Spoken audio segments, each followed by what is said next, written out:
Notre langue est en danger. Le français se meurt, il est menacé par d'autres langues. Ça, ce sont des phrases que nous entendons très souvent. Moi, par exemple, en tant que chercheuse, je suis sollicitée régulièrement pour participer à des débats sur la langue en péril, les menaces contre le français, l'anglais qui nous envahirait.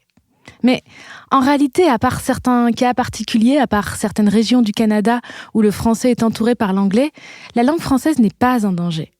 D'accord, l'influence du français baisse dans plusieurs domaines comme la diplomatie, la culture populaire ou encore les sciences. Mais ça ne veut pas dire que la langue française est en danger.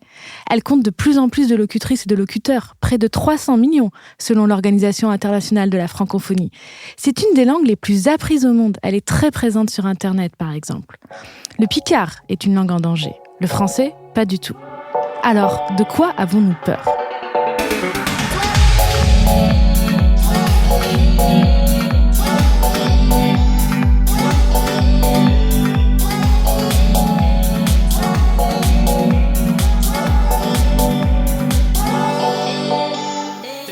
Bonjour à toutes et à tous, bienvenue dans Parler comme jamais, le podcast qui s'attaque aux clichés sur la langue.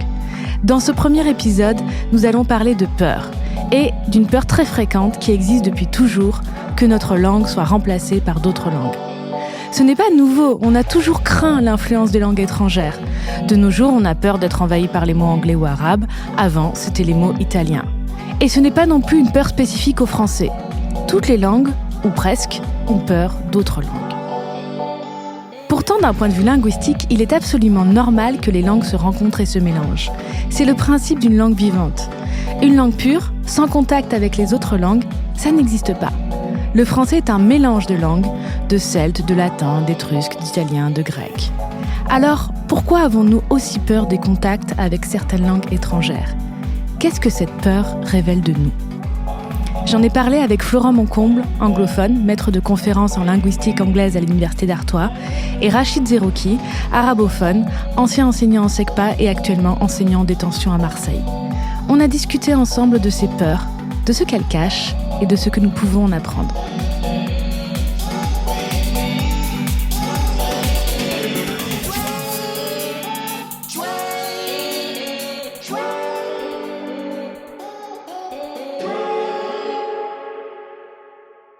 Quand nous parlons de peur des langues étrangères, en France, on pense d'abord à l'anglais. L'anglais, c'est la langue à la mode, qu'on rencontre dans la publicité, dans la culture de masse, mais aussi de plus en plus au travail. Alors j'ai posé la question à Florent, est-ce que l'anglais est partout ? Alors j'aurais du mal à accepter l'idée que l'anglais soit partout, absolument partout. J'ai l'impression que ce qui focalise l'attention ces derniers temps, c'est ce que Bernard Cerchilini appelle les anglicismes de l'entre-soi. Une espèce de jargon anglicisant qu'on va trouver par exemple dans le monde de l'entreprise avec des mots comme slashing, coworking, open space, etc. Les fameux mots en ing. Voilà, les fameux mots en ing, dont beaucoup n'existent même pas en anglais d'ailleurs.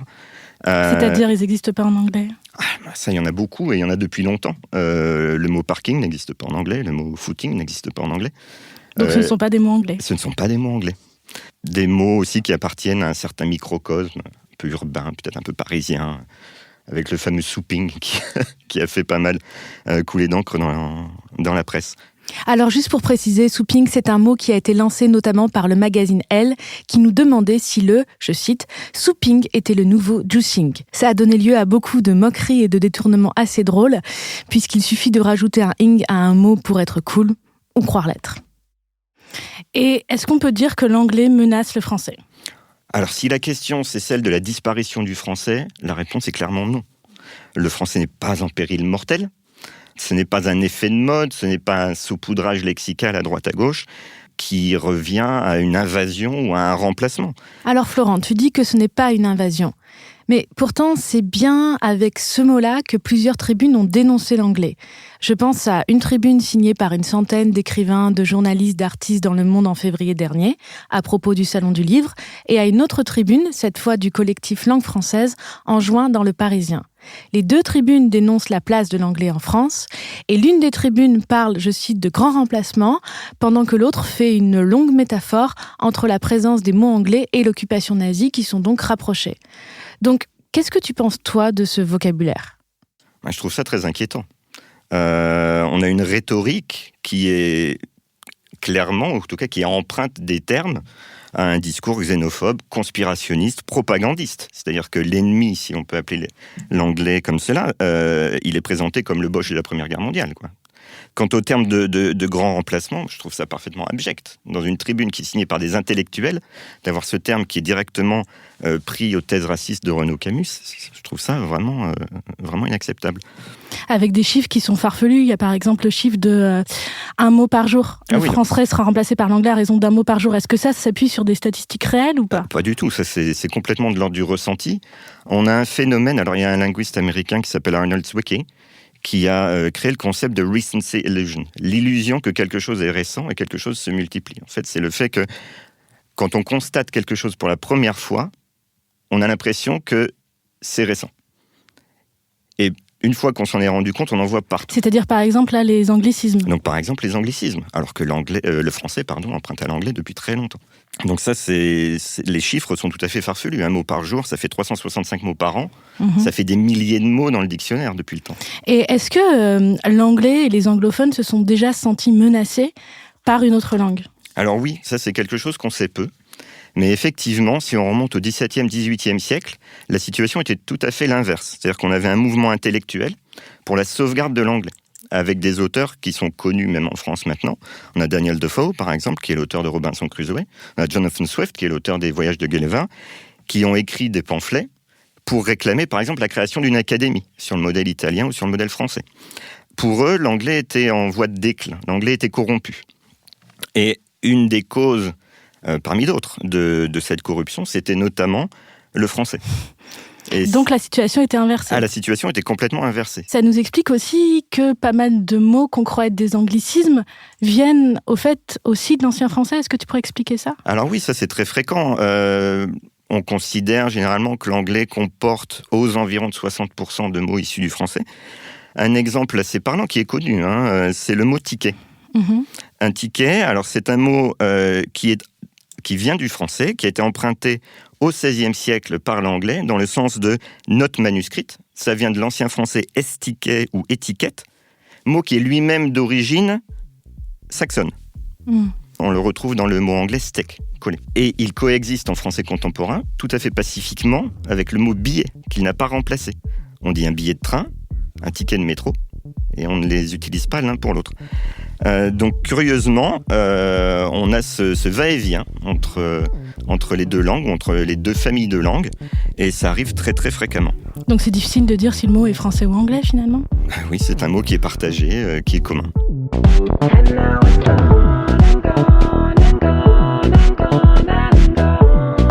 Ce que Florent nous explique, c'est qu'il peut être normal d'être agacé par l'anglais lorsque cette langue devient la marque d'un entre-soi social. Mais il y a une différence entre être agacé et développer des fantasmes d'invasion ou de remplacement qui n'ont pas grand-chose à voir avec la réalité. Beaucoup de mots ont circulé entre les deux langues et n'appartiennent pas plus au français qu'à l'anglais. D'accord, aujourd'hui, l'anglais est dans une position de domination linguistique. Mais n'oublions pas qu'avant, c'était le français qui menaçait l'anglais et que l'anglais n'est pas mort pour autant. Et d'ailleurs, ce n'est pas parce que l'anglais est aujourd'hui une langue archi-dominante qu'il a cessé d'avoir peur des autres langues. L'anglais a peur des langues étrangères, mais l'anglais peut aussi avoir peur de l'anglais. Et oui, il y a plusieurs langues anglaises, et certaines personnes n'hésitent pas à faire des hiérarchies entre ce qui serait un bon anglais et un mauvais anglais. Pour comprendre un peu plus précisément ce que je veux dire avec ces différentes langues anglaises, je vous propose d'écouter un peu d'anglais. Frankie Fourfingers has a diamond the size of a fist. 86 carats. You know something that I don't? Cheese is flawless. Where? London. London. You know, fish, chips, cup of tea, Mary Poppins, London. C'était un extrait de la bande-annonce du film Snatch de Guy Ritchie. Et vous avez entendu, en quelques secondes, on a eu le droit à beaucoup d'anglais différents. Des anglais, il y en a plein. Par exemple, on distingue souvent l'anglais britannique de l'anglais américain. Eh bien, il y a tout un mouvement au Royaume-Uni qui dénonce cet anglais américain comme une menace qui risquerait de dégrader la pure langue anglaise. Voilà par exemple une présentation qui est faite de l'écrivain Matthew Engel avant une de ses conférences à la BBC, la radio anglaise. On le présente comme un vrai anglais, et un vrai anglais, c'est quelqu'un qui n'emploie pas d'américanisme et même qui les traque. Which makes him the most English of Englishmen, in my opinion, and therefore a fine adversary of a growing, malicious presence in our rich and beautiful mother tongue. Americanisms. No, God! Americanisms. No, God, please, no! Americanisms. No! Ladies and gentlemen, Matthew Engel. J'ai alors demandé à Florent si cette peur anglaise des américanismes pouvait être comparée à la peur française des anglicismes. Alors oui et non. Il y a des points communs. On retrouve dans le discours britannique anti-américanisme des champs lexicaux qui sont utilisés dans les tribunes en France, par exemple la rhétorique de l'invasion, de l'impérialisme, aussi de la contamination, du virus, du cancer quelquefois. On retrouve aussi l'idée d'une volonté de nuire. Dans l'extrait qu'on vient d'entendre, on a entendu le mot malicious, malicieux. Enfin, c'est pire que... C'est plus fort que le mot malicieux. Hein. Oui, c'est vraiment mauvais, malveillant. On a aussi un discours qu'on retrouve en France, qui est le discours de la supériorité d'une langue, ou ici d'un dialecte, sur une autre. En français, les tribunes disent souvent que le français est une langue plus littéraire que l'anglais, qui est souvent réduit à la langue des affaires. De même, l'anglais britannique serait l'anglais originel, plus subtil, plus nuancé que l'anglais américain. À mon avis, en grattant un peu ce qu'on retrouve de commun entre le domaine anglophone et le domaine francophone, c'est cette espèce de nostalgie d'un ordre ancien où les rapports de force étaient l'inverse de ce qu'ils sont maintenant. La nostalgie du français, langue des échanges internationaux, et la nostalgie de la grandeur coloniale de l'Angleterre. Là où je pense qu'on ne peut pas tout à fait faire l'équation entre les deux, c'est que l'anti-américanisme britannique ne se double pas du sous-texte socio-économique anticapitaliste qu'on a en France. Mais il y aurait une nostalgie des empires perdus maintenant face à la domination de l'Amérique. Et la langue américaine, est-ce que c'est la langue qui domine toutes les autres et qui n'a peur de rien et d'aucune langue ? Alors, factuellement, elle domine, effectivement. Alors, l'anglais, en tant que tel, est clairement la langue mondiale dominante, sans concurrente sérieuse, en tout cas pour l'avenir proche. Et parmi ces différentes variétés, l'anglais américain, par exemple, c'est la variété la plus communément adoptée par les locuteurs de langue seconde. Pendant longtemps, ça on le sait peu aussi, il n'y a pas eu de législation sur la langue. Le Royaume-Uni, les États-Unis n'ont pas de langue officielle. Pour autant, aux États-Unis, on a une trentaine d'États qui ont fait de l'anglais leur langue officielle au niveau de l'État. Et il existe depuis le XVIIIe siècle, en fait, un mouvement English Only. Alors, des linguistes de premier plan ont déjà démontré que c'est un mouvement qui relève manifestement d'une volonté de discrimination. Et de fait, la presse se fait régulièrement l'écho d'incidents, quelquefois violents, dans lesquels des personnes parlant une langue autre que l'anglais sont prises à partie aux États-Unis. La semaine dernière, un magasin de San Diego, en Californie, a fait parler de lui parce que son directeur a refusé de servir une cliente hispanophone, par exemple. Alors oui, même l'anglais américain dominant, les locuteurs de l'anglais américain peuvent se sentir menacés, et notamment par l'espagnol, qui est la langue d'un grand nombre d'immigrants à l'heure actuelle, et on peut penser que le contexte politique actuel aux États-Unis libère ce type de parole. On a donc vu que le français a peur de l'anglais, que l'anglais britannique a peur de l'anglais américain, que l'anglais américain a peur de l'espagnol. Mais ça ne s'arrête pas là. La peur des langues cache souvent la peur des autres. Et parmi ces autres, on retrouve toujours certaines cibles, les immigrés, mais aussi les femmes. Par exemple, il y a un parler qui est très souvent critiqué, c'est le parler de la Valley Girl, la femme de la Silicon Valley. Récemment, l'actrice britannique Emilia Clarke a fait le buzz en imitant ce parler. I'd love to hear your American accent because I'm always interested because I don't think we even have I guess in certain regions we have accents, but but we do obviously. Well, it was late, so my American accent, like you heard on Terminator, kind of changed a little bit into Callie from the Valley.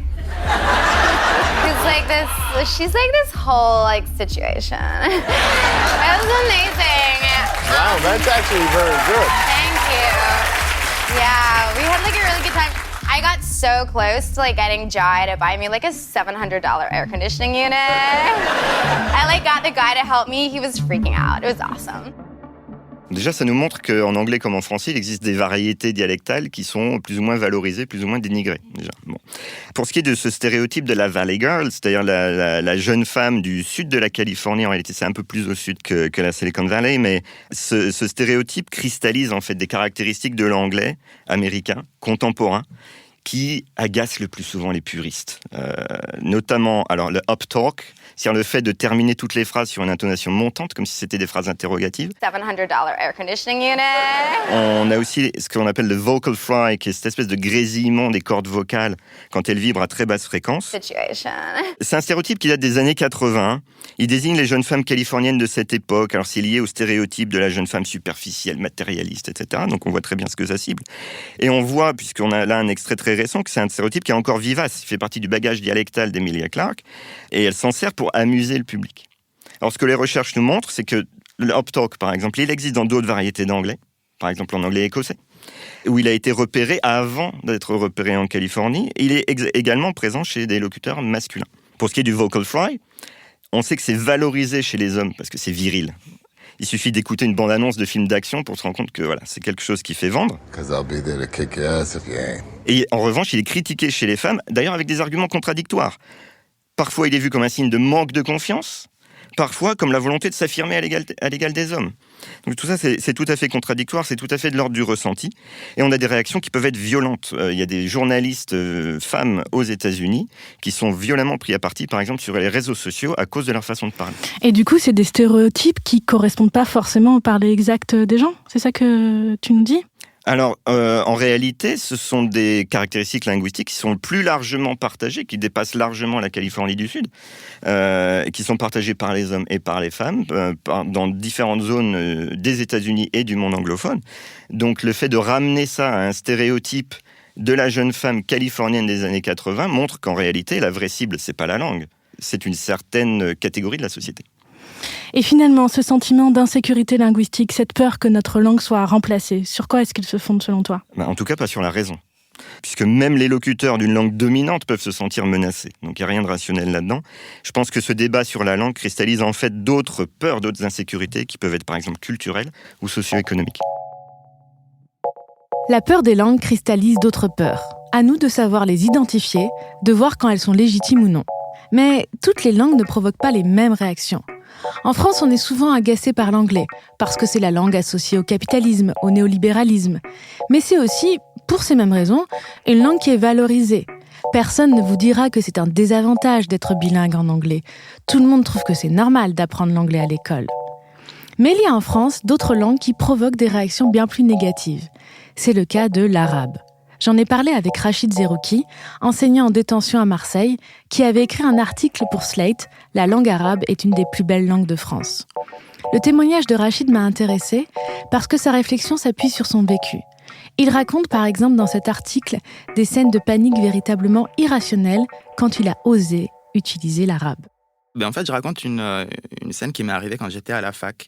Donc, c'était à l'ESP, là où on passe le concours pour devenir prof.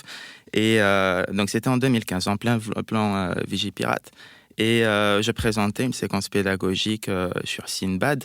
Et j'expliquais à la formatrice qui m'écoutait pourquoi, en arabe, on prononçait ça Sindibad. Donc, elle me fait écrire le mot au tableau. Je l'écris, tout se passe bien. Mm-hmm. Et en fait, en partant, personne ne pense à effacer le mot au tableau. Il reste un mot écrit en arabe. C'est le drame. C'est le drame. Il y a un personnel d'entretien qui vient, qui voit un mot écrit en arabe. Il se dit, mais qu'est-ce que c'est que ça ? Il le prend en photo, il envoie des mails. Et au final, il faut que le mail arrive à ma formatrice pour qu'elle rassure tout le monde et qu'elle dise, en fait, c'était juste Sindibad écrit au tableau. Donc, ils ont cru que tu avais écrit djihad ou... Ils ont cru, voilà, en fait, c'est que pour moi, c'est anodin, il n'y a pas eu de conséquences, mais ça illustre pour moi le fait que même chez des gens qui sont par ailleurs tout à fait bienveillants, on a cette idée, cette assimilation de l'arabe à de la violence, au terrorisme. Et voilà, ça révèle quand même quelque chose. Et ça, en tant qu'arabophone, en fait, on ressent ces choses-là et je trouve que ça conditionne comment on utilise notre langue. Moi-même, au sein de ma famille, par exemple, avec mes parents, on parle en arabe. Et quand on est dans l'espace public, quand on est à côté d'autres personnes qui sont susceptibles d'entendre notre conversation, on passe automatiquement en français. Pourquoi ? Par peur des réactions ? Peur d'être jugé, oui, c'est ça, par peur des réactions, effectivement. Ça me rappelle aussi un article qu'avait écrit Nadia Dam dans Slate toujours. Elle dit qu'elle est dans une famille arabophone et pourtant elle ne parle pas un mot d'arabe. Parce qu'en fait, quand elle était enfant et que sa mère lui parlait en arabe au supermarché ou dans la rue, elle débusquait de regards, en fait. Et ça a fait naître chez elle un peu une honte par rapport à l'utilisation de sa langue maternelle qui fait qu'aujourd'hui, elle ne l'utilise pas. Et un autre témoignage de cette peur irrationnelle, ce sont les intox autour d'un prétendu apprentissage obligatoire de l'arabe en primaire. Est-ce que tu peux nous dire quels sont ces intox? Ah oui, c'était complètement fou. En fait, la première intox, c'était... il y en a eu beaucoup, mais les deux dont on peut parler, qui sont arrivés récemment, par exemple, quand Najat Vallaud-Belkacem était ministre de l'Éducation nationale, elle a voulu remplacer ce qu'on appelle les ELCO, les enseignements de langue et culture d'origine, pour créer des sections internationales pour des langues comme le croate, le serbe et l'arabe. Et en fait, la seule chose qui a posé problème, c'est l'arabe. Et on a accusé Najat Vallaud-Belkacem de vouloir instaurer l'apprentissage de l'arabe obligatoire dès le CP. Donc, on a complètement déformé l'information. Parce que c'était une option, c'est ça? C'était bien sûr une option. C'était pour remplacer les ELCO qui sont aujourd'hui complètement dépassés. Et voilà, il y avait cette même option pour 9 autres langues et c'est sur l'arabe qu'on s'est concentré. Récemment encore, Jean-Michel Blanquer, ministre de l'Éducation nationale, suite à un rapport de l'Institut Montaigne, il propose de renforcer l'apprentissage de la langue arabe. Et là, c'est toujours la même clique, donc la fachosphère qui crie à l'islamisation de la France, les Dupont-Aignan, les Le Pen, tout ça réagissent. Et voilà, pour moi, ça évoque vraiment quand même une peur par rapport à ça. Et la peur de l'arabe, on l'a retrouvée vraiment partout sur les plateaux télé au moment de la polémique. Apprendre les langues étrangères, c'est devenu très vite apprendre l'arabe, répandre l'islam et favoriser le communautarisme. C'est le début d'un engrenage fatal pour le pays. Et je ne veux pas de l'arabisation de la France. Oui. Alors, apprendre l'arabe comme on apprend le russe, le chinois, oui ou non? Non. Et pourquoi? Jean-Michel Blanquer voulait donner du prestige à ces langues et à l'arabe qui est une langue très littéraire. Vous voyez pas l'intérêt d'apprendre Aucun intérêt à apprendre l'arabe à l'école. Sachez que dans la langue française, il y a plus de 600 ou 700 mots arabes. Il y a 5 à 8 fois plus de mots arabes que de mots gaulois dans la langue française. Pourquoi on n'apprendrait pas d'autres langues? On n'a pas que les arabes en France. Non mais Thomas, je vous dis au niveau comme le russe ou le chinois, hein, je vous parle pas de première langue. Hein. Oui, mais pourquoi on la mettrait en France, sachant que... Non mais je comprends pas pourquoi vous voulez... Mais c'est pas une question de voir avec eux. Avec eux, d'abord c'est qui eux?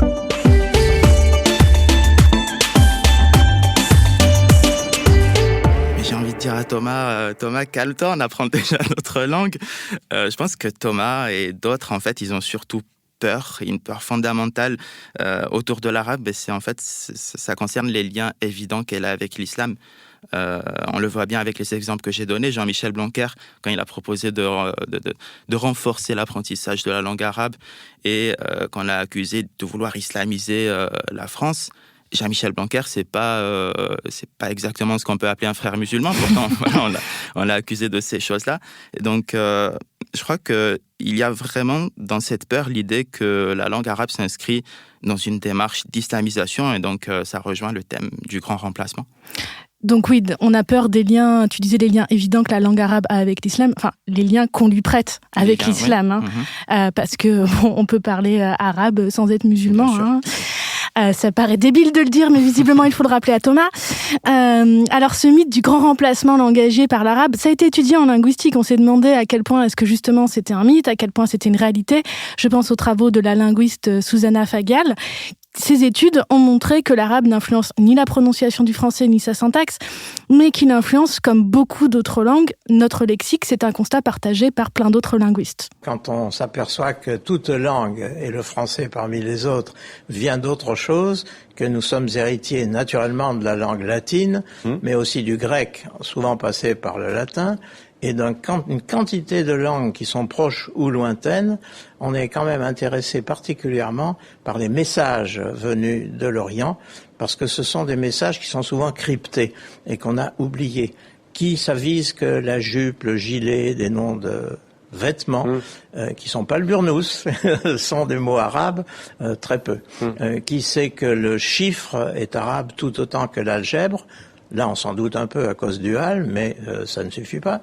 Voilà, c'est un message, si vous voulez, des rapports, pas toujours amoureux d'ailleurs, parce qu'il y a eu les croisades qui n'étaient pas particulièrement sympathiques, mais qui ont nécessité de la part des Occidentaux une attention sur ce qui venait d'Orient.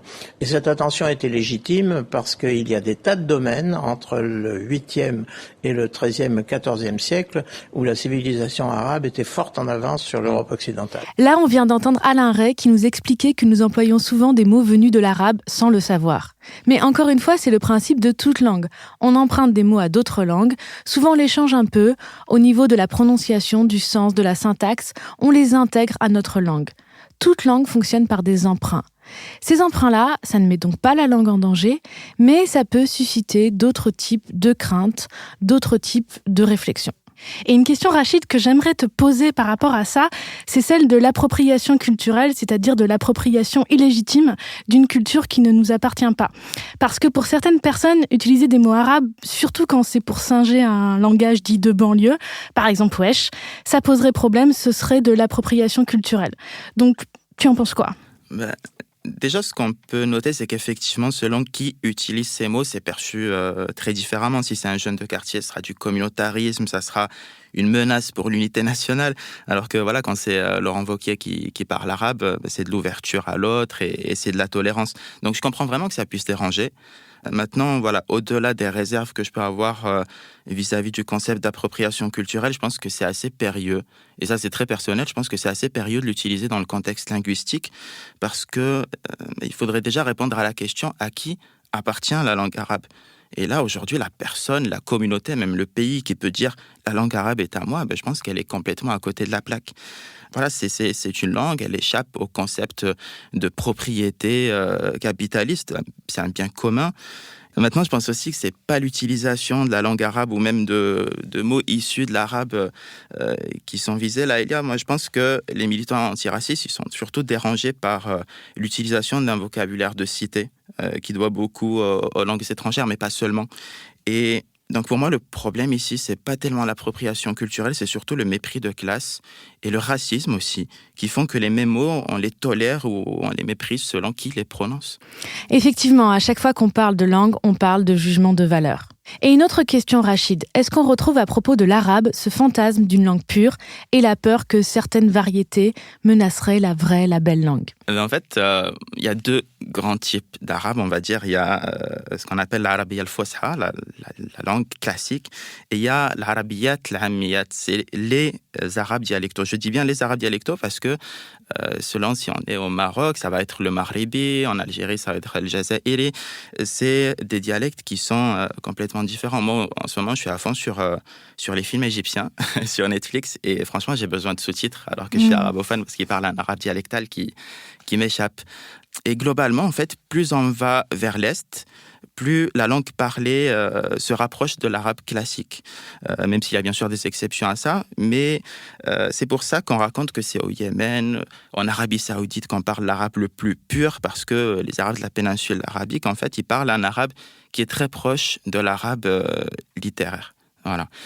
Après, il faut aussi noter que ce qu'on appelle la darija, donc l'arabe dialectal, c'est un dialecte pour certaines personnes, mais il y a beaucoup de personnes aussi qui ne seraient pas du tout d'accord avec ça, qui pensent que c'est une langue à part entière. Je pense par exemple à Abdou El-Imam, qui a écrit le Maghrebi, langue 3 fois millénaire, pour qui c'est pas du tout un dialecte, c'est une langue vivante à part entière qui s'est enrichie au fil du temps, pas seulement de l'arabe, mais de l'amazigh, du romain, du phénicien.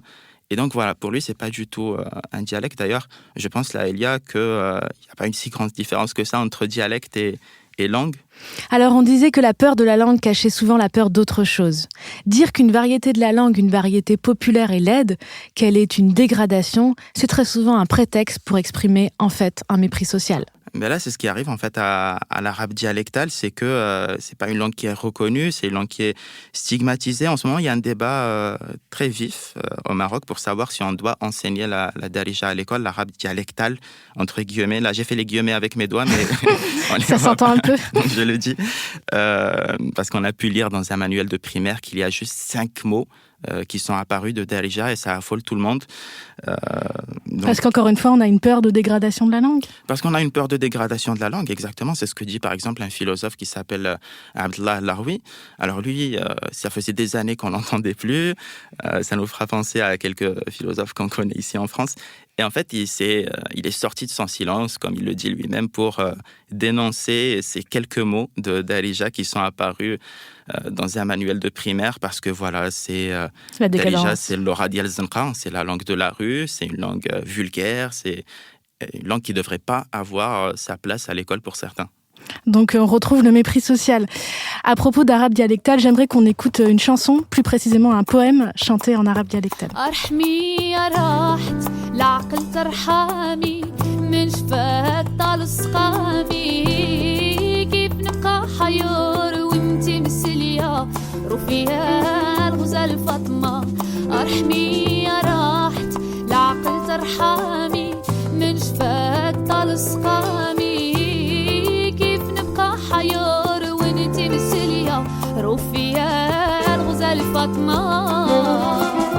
Ce qu'on vient d'entendre, en fait, ça s'appelle un melhoun, c'est-à-dire que c'est un long poème chanté. La version originale de ce titre, qui s'appelle Ghazal Fatma, il dure 18 minutes.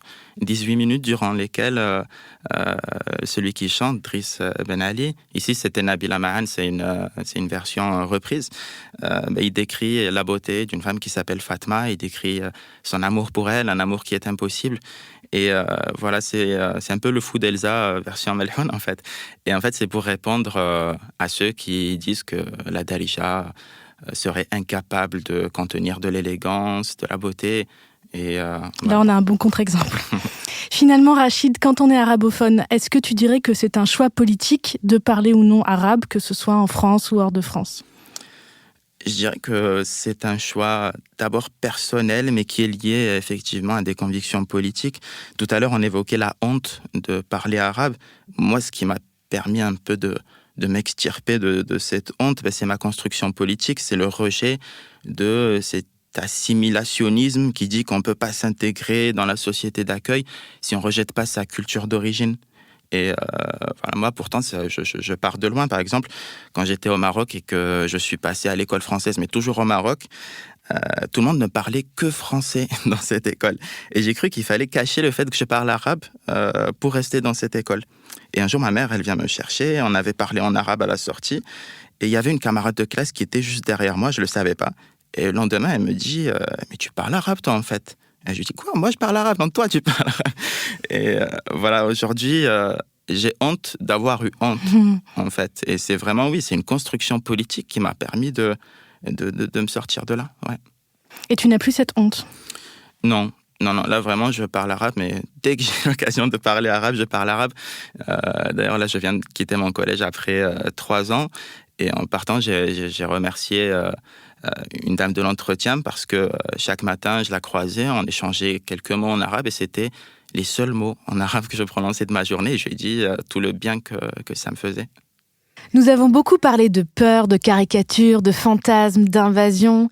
Alors pour finir sur une note un peu plus joyeuse, j'ai réuni nos 2 invités, Florent et Rachid, pour leur demander de nous dire une phrase ou une œuvre, une citation, quelque chose qui pour eux symbolise l'intérêt, la richesse, la beauté de la langue. Florent, est-ce que tu veux commencer ? Oui, pourquoi pas, oui. Moi, il y a une phrase qui est très connue des linguistes de l'anglais et que j'aime beaucoup, qui vient de la bande dessinée Calvin and Hobbes. Ah. Et cette phrase, c'est « verbing weird language ». Alors, tu nous traduis ? Alors, traduit, ça donnerait quelque chose comme « verber, ça bizarre la langue ». C'est-à-dire que, moi j'adore cette phrase parce qu'elle montre toute la plasticité, toute la flexibilité, toute la souplesse de cette langue, la créativité qu'on peut en faire aussi. Alors certes, c'est pas une référence très littéraire, c'est de la bande dessinée. Mais j'aime beaucoup. C'est génial, ça. Calvin and Hobbes. Faut pas dire ça. Une grande référence. Voilà, pour moi, c'est dans cette petite phrase, on a tout ce qui fait l'intérêt pour le jeu avec la langue. Merci. Et Rachid ? Moi, si je dois ressortir quelque chose, j'ai une chanson, en fait, qui m'évoque énormément de chants. Ça s'appelle Finradi Bia Khoya. Tu sais qu'il va falloir chanter si tu nous parles d'une chanson, Rachid. Allez. Tu sais, Laïlia, qu'il va falloir t'excuser auprès des auditeurs parce que je chante très mal.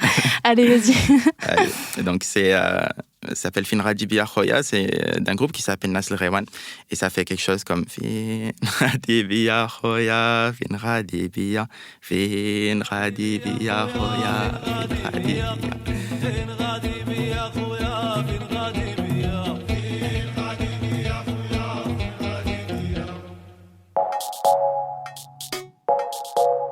On s'est m'étais demandé au début de cette émission pourquoi on avait aussi peur que notre langue soit menacée ou soit remplacée par d'autres langues ou par d'autres façons de parler. Eh bien, la plupart du temps, ce ne sont pas pour des raisons linguistiques. L'insécurité linguistique souvent révèle d'autres insécurités. Une insécurité culturelle, une insécurité économique, une peur globale devant un monde qui change. Le problème, c'est que cette peur peut être justifiée, mais elle peut aussi se transformer en haine. On remarque que, quelles que soient les langues qui nous font peur, quelle que soit l'époque, les cibles sont souvent les mêmes. Les étrangers, les jeunes, les femmes. Alors attention à ne pas confondre l'amour de sa langue et la haine des autres. Rassurons-nous, le français ne va pas être remplacé par l'anglais ou l'arabe. Oui, le français change. Oui, il est influencé par d'autres langages. C'est le principe d'évolution de toute langue. Alors, on peut regretter la forte présence de l'anglais. On peut lutter pour que le français continue à se développer. Mais aimer le français ne veut pas dire aimer un français pur qui n'a en réalité jamais existé ou caricaturer les langues étrangères. Non, showering et colunching ne sont pas des mots anglais. Et non, parler arabe ne vous rend pas terroriste. Si vous voulez faire vivre le français, pourquoi pas tout simplement lire, écrire, créer en français ? Tout simplement, écouter et partager ce podcast. Oui, je sais, podcast, c'est un mot anglais. Merci d'avoir écouté ce premier épisode de Parler comme jamais. Parler comme jamais, c'est un programme de Binge Audio réalisé en partenariat avec la Délégation générale à la langue française et aux langues de France, j'ai plus de souffle, rattachée au ministère de la Culture. Je prépare chaque émission avec ma collègue Maria Candéa, enseignante-chercheuse à l'Université de Paris 3. Merci à Diane Jean et Camille Régache qui ont produit cet épisode. Merci à Quentin Bresson et Solène Moulin qui l'ont réalisé. N'hésitez pas à partager ce podcast autour de vous et à nous indiquer en commentaire quel sujet vous voudriez voir abordé. On se retrouve dans un mois pour un nouvel épisode de Parler comme jamais. Salut et à bientôt.